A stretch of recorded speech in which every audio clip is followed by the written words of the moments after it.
make sure it's all up and running. Looks like we're good. Okay. Hey, ladies. Lacey here. So I have Miss Tamika Lloyd. My apologies. I have Miss Tamika Lloyd here, and we are going to talk about faith and money and recovery and all that good stuff. So please feel free to add any questions into the comments, and I'll be keeping an eye on the comments for us. I'll ask Tamika your specific comments. And at the end of this live, we'll go ahead and put a link or email address for you to reach out if you have specific questions about your situation that you'd like to ask her, or if you want to follow her, get more information, perhaps even hire her if that's something you're looking for. Because you guys know how I feel about that whole triad with the sex, love, and money, right? And so Tamika has agreed to come in here and talk to us and share a little bit about financial recovery and how to gain. So she and I first met month ago or so? I think that's about right. Yeah, we met on a business coaching call, a mutual coach of ours, Sandra Kamayu, and I heard what Tamika does and felt strongly it would be good to bring her in here and share some of her philosophies and insights with you ladies, because I know we're all trying to get our love and relationships in line. We're also trying to get our finances under control and our food and diet and eating, which actually have another woman from the same group I'm hoping to get in here in the next few weeks. So we're going to talk about food, but today we're talking about money and recovery. So Tamika is also a woman in recovery, but I'm going to let her tell you a little bit more about that and introduce herself. So Tamika, hi, thanks for being here. Thank you for having me. Thank you. Yeah. So why don't you go ahead and tell us a little bit about yourself? Sure. So I am professionally an accountant and business advisor. I am a wife, a mom, and I also a homeschool mom at that, pre-pandemic. And I also am involved in ministry within my faith. And so as of now, I have started to pretty much move over into the coaching arena, because I found myself doing it both personally, but more specifically within my business for my clients. So I have a lot of long-term clients that are business owners. Many of them are first generation. And what I found is that the management of their business finances also tied in line with the management of their personal finances. So I've had to advise on both. It's a new arena for them. Many of them are moving and progressing in class level in the terms of the amount of wealth that they're managing. And so there are a lot of principles that they're unfamiliar with, a lot of habits that need to be broken that I pretty much had to coach them on, or specific personal goals that they needed to achieve. And so it was something sort of impromptu. It was not necessarily anything that I even hung a sign out for services, but it was something that kind of came naturally just through the relationship that I had with the clients. And so that's pretty much how I moved over into the coaching realm, because I realized I probably need to do this more often and extend the offer out there even more on a personal level for some people. Okay, I love that. So you do accounting. That Yeah. comes Yes. naturally to you, it sounds like. Yeah. Which, go you. We need accountants, right? How did you get into accounting? What was the interest there? So actually, I started out school, when I first started college, I was a chemical engineering major. I had a scholarship with a major oil company that was sponsoring me through school. And a couple of years in, I realized that I was like totally in the wrong major.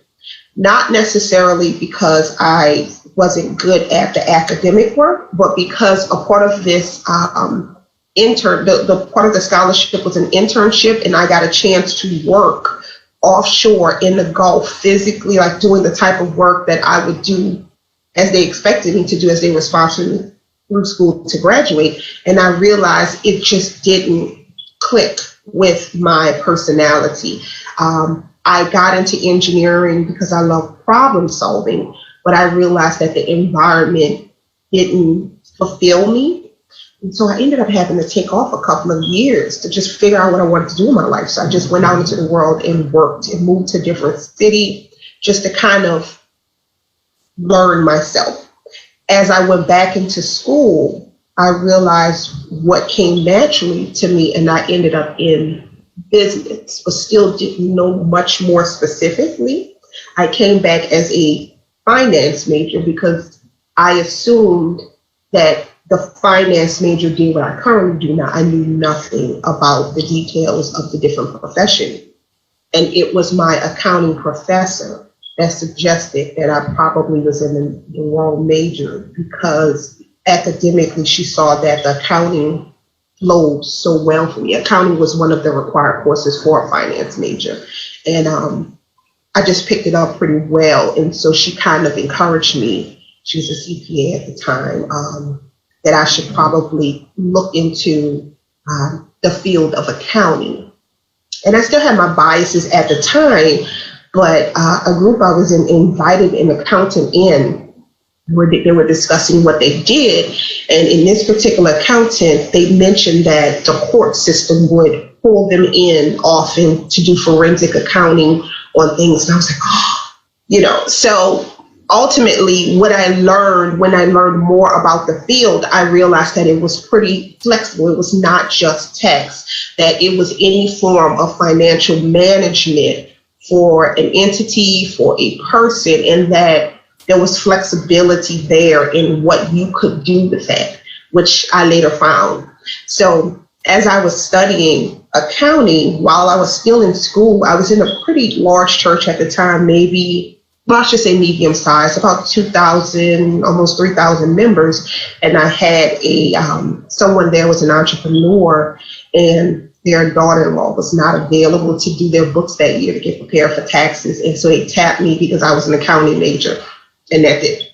And so as I kind of helped the gentleman out, being like the overachiever that I am, when I presented it, I did a straight textbook style.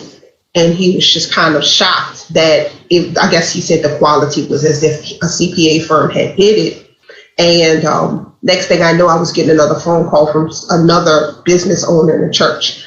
And it kept going from there. I probably said my third client end up being a small pharmacy. And so it was very clear to me that this was kind of like an accidental Jane type business owner situation. This was just the path that God had for me. I didn't know that I would be starting a business before I even graduated college. And it's just been a wild ride from there. That was back in 2008. That's so cool. So cool. I love how like, okay, yeah, this is fun. Oh wait, I have a client. Oh wait, I have another client. Yes. Okay, something's going on here. Is this you? Right? Yeah. Yes, I totally had that moment. Like, what is this? What? I haven't graduated. I had a different plan, so. You're like, I haven't decided anything. Yes. Okay, I helped you. Right. Right. Trust me, this is what you want to do. That's cool. So what prompted you, like, how did you decide to make the shift then to doing more spiritual financial exhortation and advisement from just regular day-to-day accounting? So one of the things that I noticed is that within my business, a lot of my clients don't actually come from advertisement and solicitation, but they actually come from referrals. And so I realized that very quickly within our conversations, they become very, very chummy, very personal and friendly. And so I guess it's something that naturally flows out of me. And I found that there was a sort of flow back, or that many of the people that come to me are of a spiritual leaning, not all are Christian, but they tend to lean to more a spiritual lead within their lives. And so we would get into all of these conversations. And over the long term, I began to catch on that I believe that that's why they were probably sticking with me long term was because of the nature of the relationship. I also began to catch on that we're supposed to be talking about taxes or bookkeeping, or that we're launching their business and we end up on the phone praying and discussing spiritual principles that pertain to that particular point in their business or their lives. So this was something that happened pretty often over the period of the 12 years that I have been working in my business. Outside of that, I was in ministry, and some of my clients knew that. So I think that was another thing. They would kind of tap my brain to see, well, what do you think about this?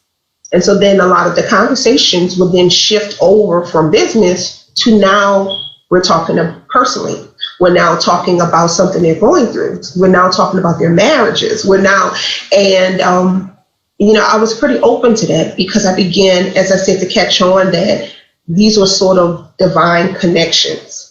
And ultimately, I realized I couldn't run from it. It was going to happen anyway. So I might as well just go ahead and hang the sign out there and make an open invitation is that, hey, if you are a person who leads your life spiritual perspective, I'm here. I'm an accountant. I'm a business advisor. I help launch businesses, but then I'm also an exhorter. If you just need someone to kind of help you figure things out from a principle basis, I am here, even though I'm also a professional. That is cool. Yeah, I agree with you. It's so intertwined. And in recovery, it's so important to create a whole life of recovery. And the finances are part of that. Yes. Our relationship with our higher power, be that whatever, for you and I, and for a lot of women, that is God. For other men and women, it's not. It's something different, right? So that leads to my next question. Why do you feel it is finances, when we look at our finances, when we're trying to take care of our financial stewardships, why do you feel like it's so important we take the spiritual perspective, at least to some degree, when dealing with our money? Yeah, so, that is actually twofold. So I approach it from two different perspectives in terms of the way my understanding is and the way that experience has shown me actually works. So in accounting, it's typically like math. It's black and white. It either is or it isn't. 1 + 1 is always 2. And so that's the theme with money, in the sense is there are rules. The rules are not necessarily flexible when you're looking for a specific result. There are some rules that work a lot better than other rules. So, for example, if I make $1,000 a month and I spend $1,200 a month, there is no opinion about that. I'm going to end up broke and in a financial hole, and some things in my life are going to end up destroyed. It's not debatable. It just is.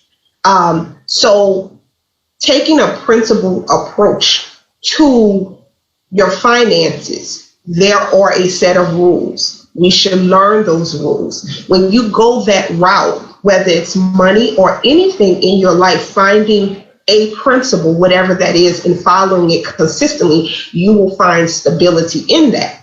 The other side of that, in the terms of money, taking a spiritual approach, is because if you are a person that is leading your life from a spiritual basis, trying to separate the things of your life from your spirituality will cause a sort of conflict. Again, it's that kind of enemy to the stability. I can't see things that are as important as money in my life separate from my faith, my beliefs, my conscience. I can't see it as separately. So I like to mix both.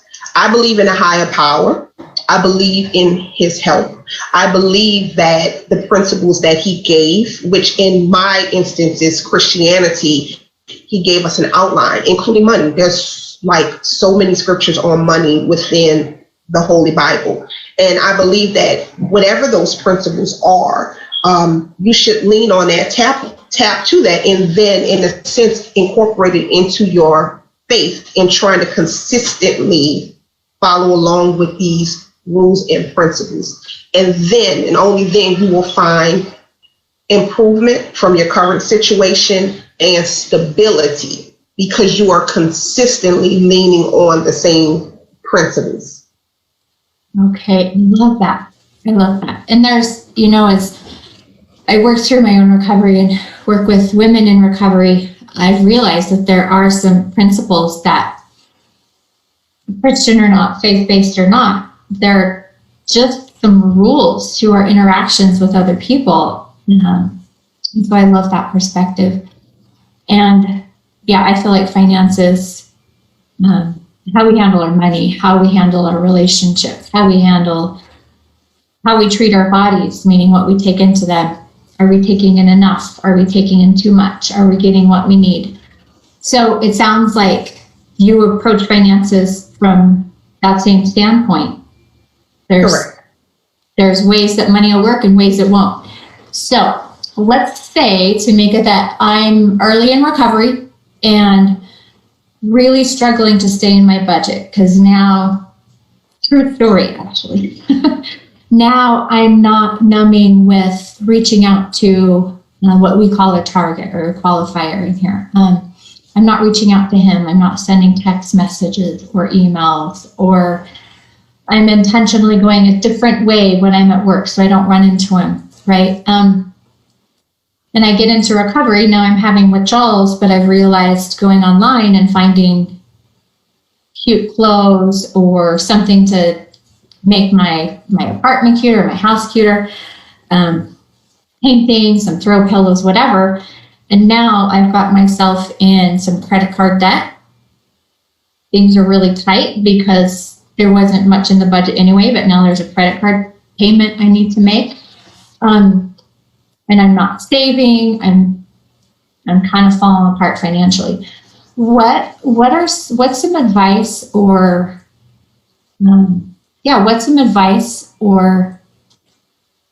perspectives you might share with someone in that situation, or that you would share with me if you were my coach? Okay. So the first thing I will probably do is from a tough standpoint. I'm very direct. I think, unfortunately, as women, sometimes, we're taught to be nice, and we don't do sisters a service by being nice and not being truthful and honest. So the first thing that I would say, if I knew you personally and I knew that you were in recovery and you were trying to abstain from a particular thing, the first thing that I will probably say, or even advise you and say, okay, as you're doing this, let's go around the house and lock the doors and windows. And I use that terminology to mean, let's close all of the avenues in which you can find yourself falling in or stumbling into something. So what causes you to shop? Let's get to the root of what you're feeling. And if you know that I'm going to shop when I'm feeling anxious, or I'm feeling lonely, or I'm feeling whatever, then we need to replace that with something. Let's start trying to redirect it, whether it's prayer and meditation, whether it's hanging with family, whether it's exercise. And we may think this has nothing to do with money, but ultimately, as we were saying, money is just a tool. Money is just literally something that you use to purchase or to obtain things that you need. The root of it ultimately is our own behavior, our own thinking, our own perspective on the world. So if we're not healed, or if we're not working on things inside, the issue is not really money. The issue is our thinking, our habits, our behavior, our emotions. So at the core of everything are our thoughts. So within the ministry arena, we call recovery, or we call healing, we call it deliverance. And so from a Christian perspective, we call anything that is like bondage, we call it a stronghold. A stronghold is a long-term thing that is holding you in space. But from a more technical definition within our faith, it says a stronghold is a lie that you believe that maintains the enemy's influence in your life and robs you of the blessings of God. Or to translate it to a more secular standpoint, a stronghold is a wrong, false pattern of thinking that keeps you in bad, negative behavior and prevents you from moving forward. So in this particular case that you're presenting, the question would be, what are you thinking that causes you to instinctively act in this way? And that would need to be addressed. So the first thing I would say is, okay, before we deal with your money, we have to deal with your thoughts. What are you thinking at that moment? Let's not hide from it. Let's not shy away. Let's not excuse it, but we have to attack it, because if you don't deal with this, you're going to keep doing the exact same thing over and over and over again. So that would be the first thing. The second thing I would say is get some accountability. What we do secretly, or what we struggle with secretly, we literally are less likely to be able to be successful when we are trying to recover from something that kept us in bondage for so long, which is where someone like you will come in, a coach or a family member or a best friend that you can call and say, girl, I'm struggling right now. I need you to come get the credit cards, or something like that. I would suggest at that point in time that long before the issue of money per se, you have to deal with emotionally, spiritually, and mentally what is going on inside, becoming aware of it, being truthful with yourself about it, and getting help for that before we can even tackle the budget issue. Right. Okay. I love that. And it sounds so much like, because it sounds just like a recovery mindset. Yeah. Like, what's going on? What is this really about? Am I lonely? Am I bored? Am I hungry? I cannot let my blood sugar get too low, because if it does, while I'm going to appreciate the 5 or 6 shirts, it really is an issue with me buying new shirts lately. I'm going to appreciate them when they get here. It wasn't in the budget. Mm-hmm. So as you were talking about it, I'm just realizing that, wow, getting our finances in order is a lot like the recovery of our relationships, of our desires, our urges, our thoughts. It's about getting to the thought under it, the belief under it, and rooting that out and undermining it with the truth, which is that our love, our money, our food, our energy, our thoughts, they're all resources that, whether we believe in a Christian God or not, whether we believe in a higher power or not that's a sentient being, there's still something bigger than us, and there are still principles, like you talked about, that aren't going to change. If I spend $1,200 a month, but I only bring in $1,000, there's nothing that's going to rescue me from that for long, right? It's just going to mean now I'm spending $1,200 plus the credit card payment, right? So, and I think recovery with relationships is so much like that as well. We have a certain amount of attention, of decision-making capabilities, of willpower, and if we use that up by 2 o'clock in the afternoon, there's a good chance we'll be a hot mess by 10 o'clock at night. Correct. And then also our relationship with money, or anything in our life, as you call it, the resources in our life, is really about the relationship with ourselves and what we deem as our spiritual source. Everything else out of that flows from that, which is how I've come to begin to blend and not separate them even from a professional platform, because ultimately it's about what's going on inside. Money literally is just a material source that you use. Before there was a dollar bill or before there was a coin, people bartered. But ultimately it's the same thinking process in terms of earning and spending, and those are governed by our core principles and what is going on internally with us. Okay, I love that. So you mentioned to me when we were chatting, was it late last week? I think might have been Monday. Don't remember. That's okay. These ladies are used to me forgetting what day it is. We were talking, and you had mentioned Oh yeah, I know about recovery. Do you mind sharing a little bit about your recovery? Yeah. So I am actually still recovering. And one of the things I actually was reflecting on the other day is I came into the realization is that I have a very bad relationship right now with food.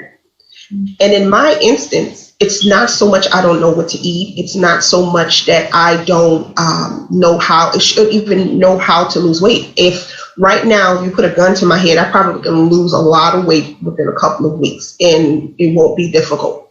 What I realized my relationship or my recovery is about taking better care of myself, better planning, and keeping my stress levels down. I have a tendency of overworking, overserving, and I tend to even all the way down to preparing meals for myself, making it a last minute effort. And because of that, I wait into the very last minute when I am starving. And at that point in time, all bets are off. There's no meal prepping anything. It's kind of like, what can I grab right now?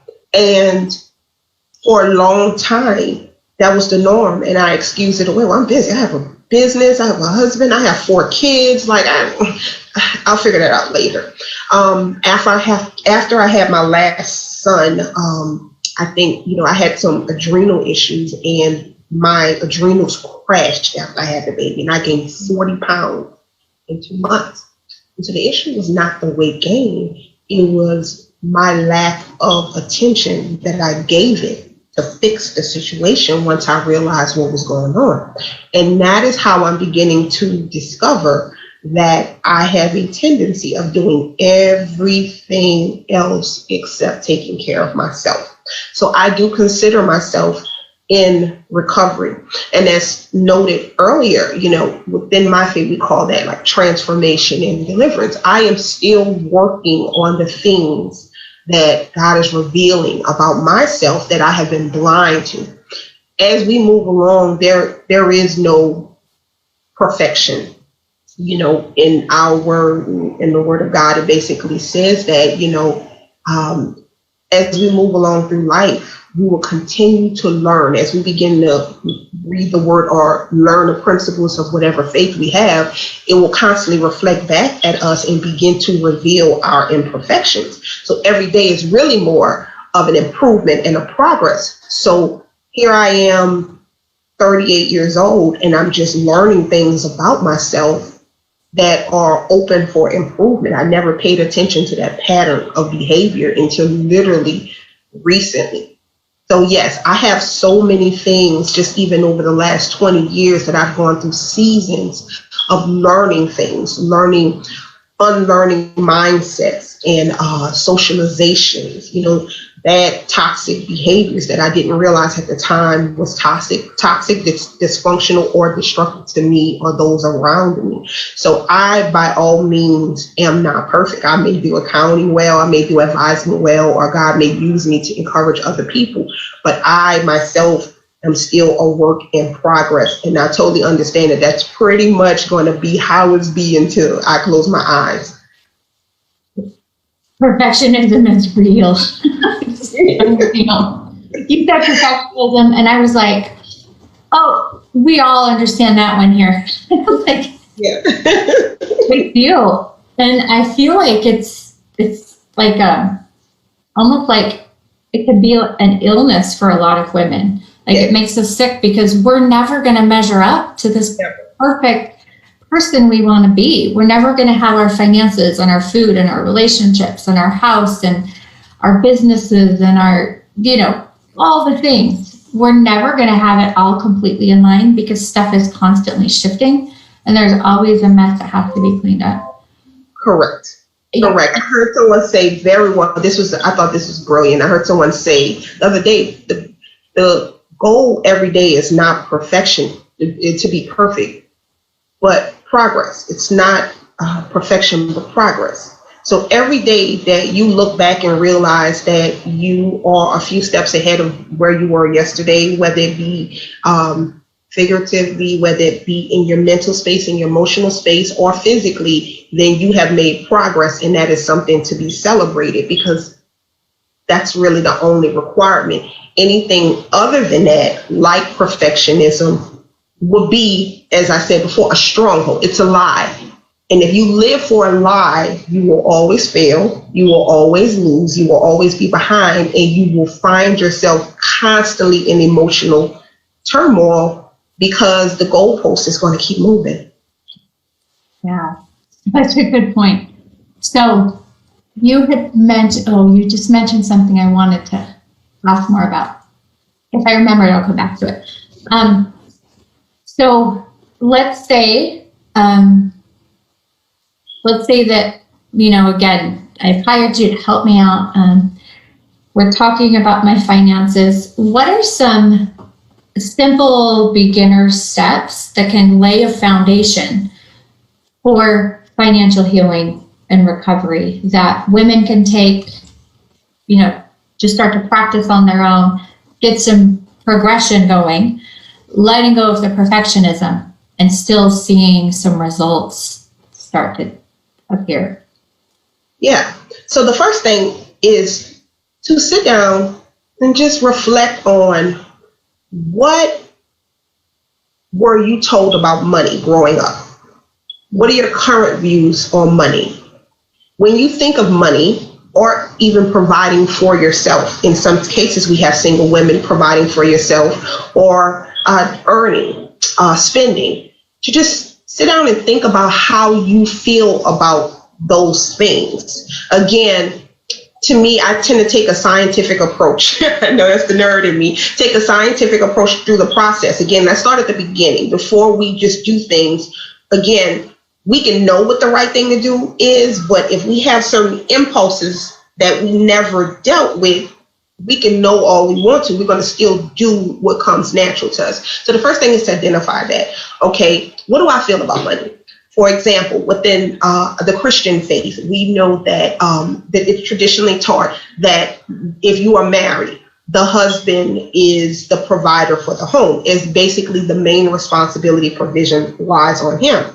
Well, from an unfortunate side of that, if you have a woman that has gone in that faith from her father's house to her husband's house, but then she, or at least she thought she was going there, and now she's single, she may still be operating in her life from the perspective that she's waiting on a man to provide for her, instead of identifying that she's in this space between both, and that she now is actually responsible for herself.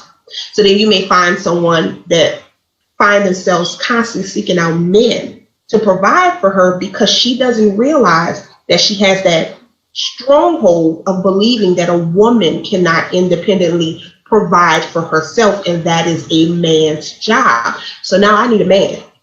And if I don't have one, I got a problem. And so everything that I do as it pertains to my needs, I'm going to keep seeking out random men, or trying to secure a man to provide for me. Well, that's the first problem. So that would be just an example of one. The other thing is that if you have a situation in which you were constantly bailed out by other people when you failed in your finances, if you have someone that is enabling you, I can go blow all of my money at the mall, but my lights are going to get turned off, and I have people in my family that don't want that to happen because there are kids in the house. So then I'm going to keep, here we go again. Let me send you some money. If you find that that's you, I'm going to get kind of raw right now. These are some situations that I've seen a lot of. Or if you are a person who believe, you come out of poverty, you believe, well, I can't do this. My family has never earned this, or we have never been good at money. Those are the type of limiting beliefs that can prevent you from moving forward and progressing, because you have a stronghold or a lie gripping your mind that says, I can't, this isn't, I don't have to. So those have to be addressed first. Now, second from that, from a more practical standpoint and shifting past getting off those mindsets and moving, then there's certain basic things. And so for me, a lot of what governs my life, of course, is biblical. One of my favorite money advisors or coaches is Dave Ramsey, and that's because all of his principles come straight from his. I've been following this man for like forever, and because he's so like playing with it. So in the terms of just understanding those simple basics, 1 + 1 is always 2. If you make $1,000, you only have $1,000 to spend or divvy up. Understanding the need for a savings for a rainy day, because there will always be some rainy day that's going to come ahead.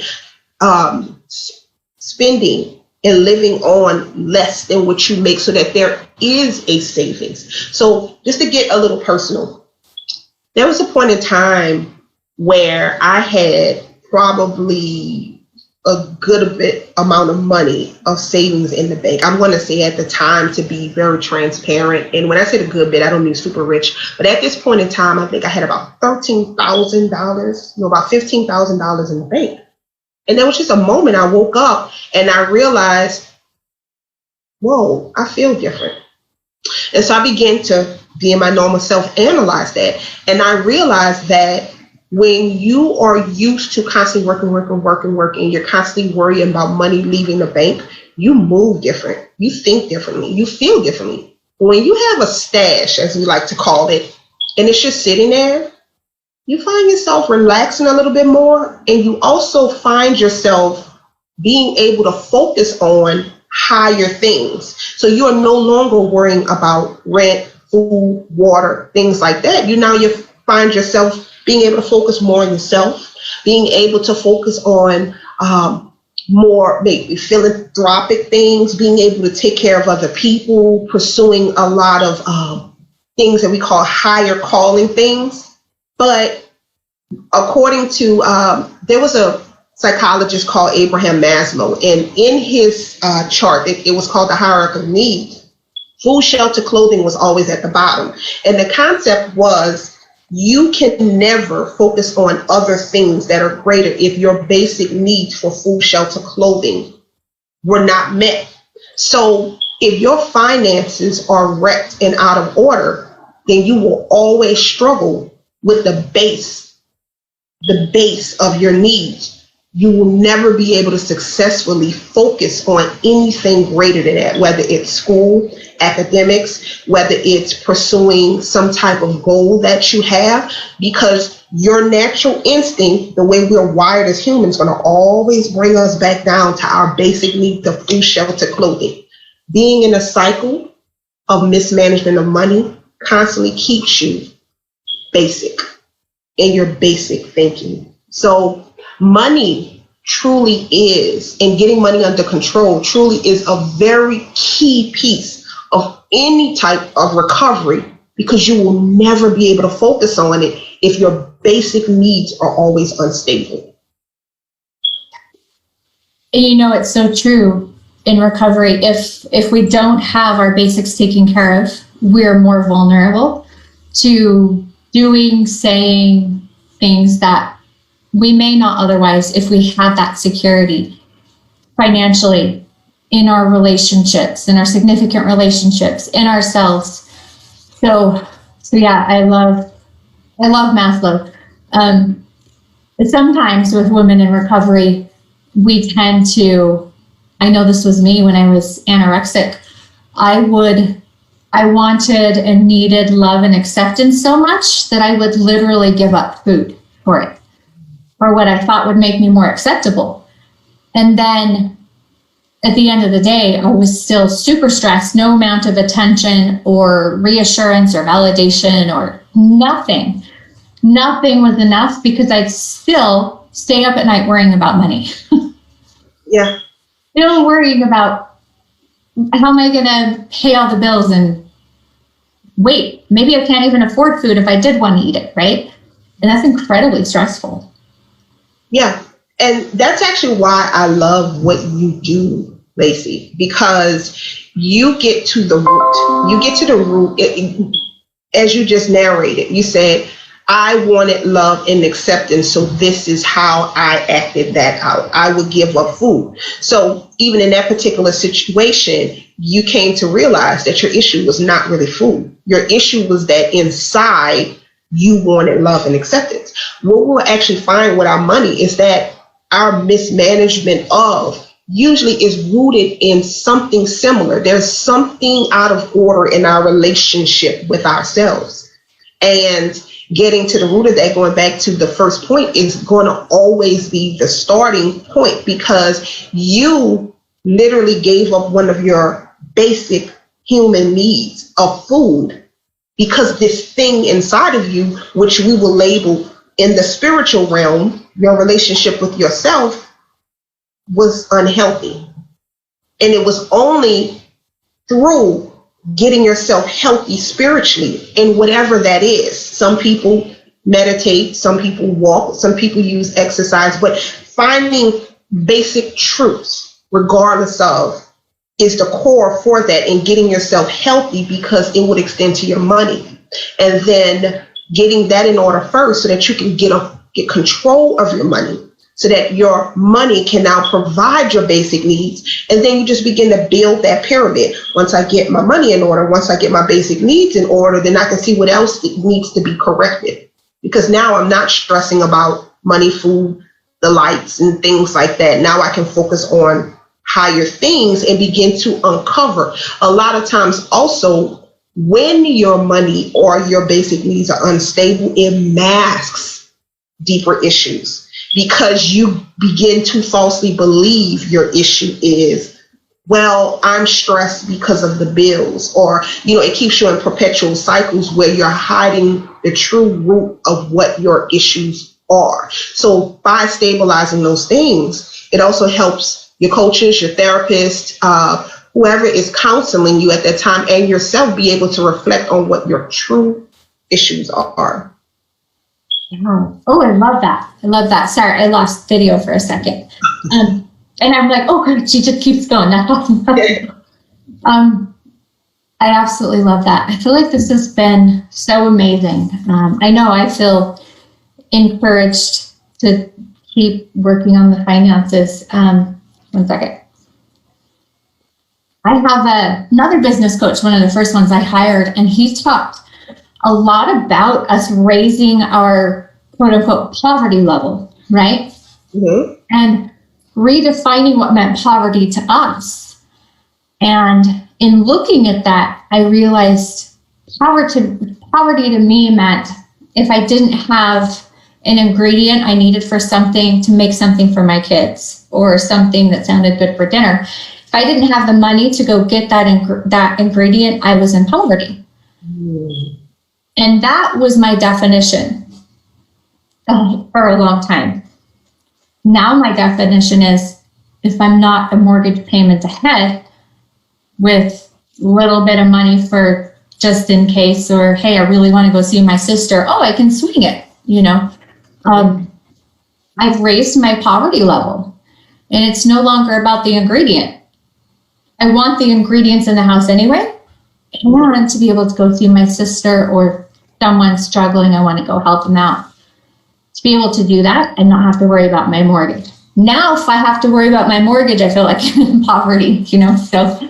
And that's a great concept, that to constantly make a higher standard, you'll find yourself progressing financially like that. On the opposite side of that, we want to also balance it with the basic teachings of our faith, which is contentment and gratitude, of being able to realize, okay, I don't have cinnamon.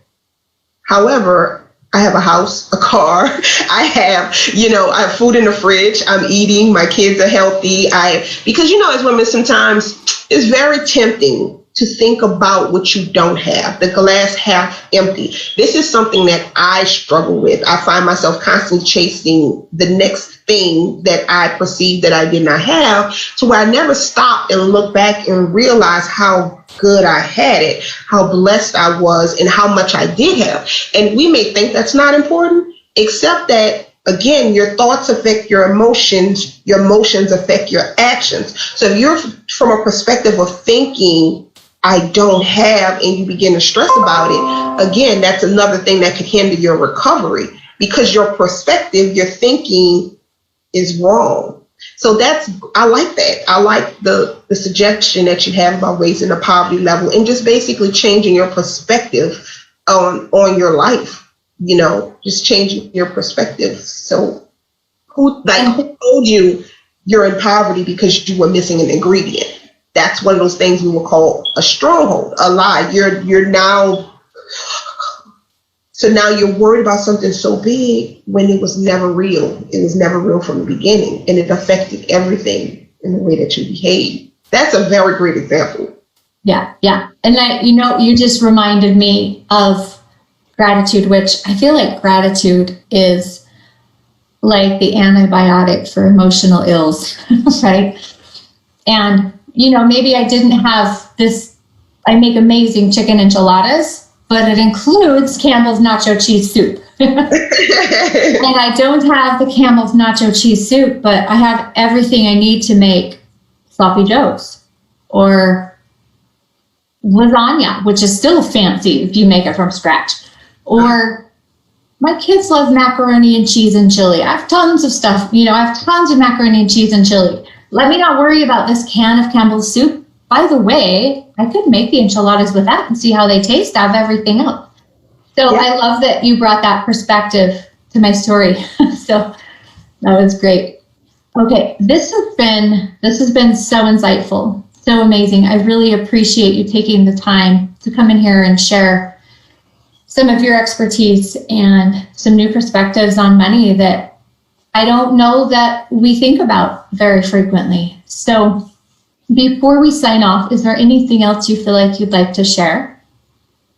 Yeah, so going back to the question in which you asked, well, how did I get into this arena? What made me go into this direction? As you notice that the majority of this conversation, even in the way that you asked the questions, we didn't talk about the typical money stuff that you see on TV. Okay, you need a 401k and you needed this and you needed that.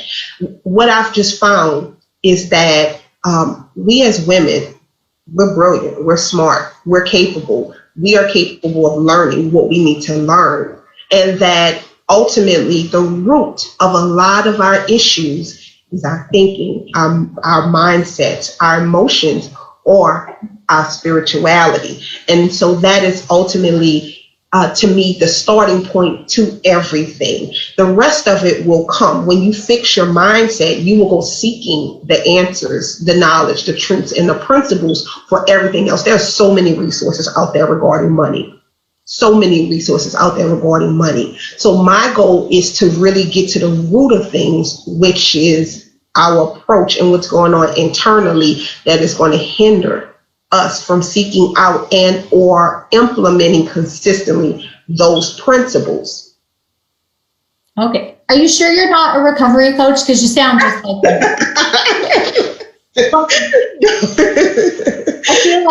I feel like you just, my very favorite value or something I value most in what I do with women is empowering them to see options, to recognize they can do this. We just have to be willing to step outside of what culture tells us about ourselves as women, as moms, as wives, or not as wives, as single women, as women who refuse to take crap. We have all bad names for that. Yeah. And that doesn't mean there's actually something wrong with us. We have a right and a responsibility to take care of ourselves, with or without a man in the picture, with or without a partner. We are so responsible for ourselves, and we need to, like everything you just shared, empowerment. Yes. I would also like to say as well that I find is also very important to say. Oftentimes when a person is on the road to recovery, one of the biggest enemies to them is shame. It's the shame that they are recovering from something. And being able to recover, or the fact that you are recovering, is actually a gift. It's a privilege. It's something to be proud of. So instead of like, I'm recovering from this, it's, I'm on the road to recovery from this. Because it simply means you turned and went into the other direction. That's power.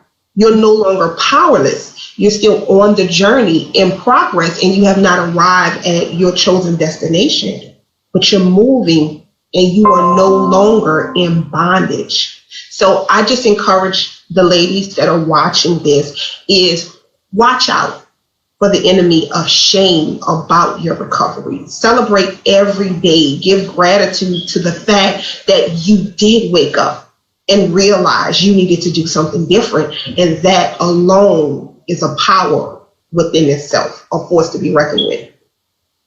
Excellent. Thank you so much. So if any of the ladies would like to ask you a question specifically about anything we talked about here, or what you do, or even follow you for any materials you put out, how do they find you?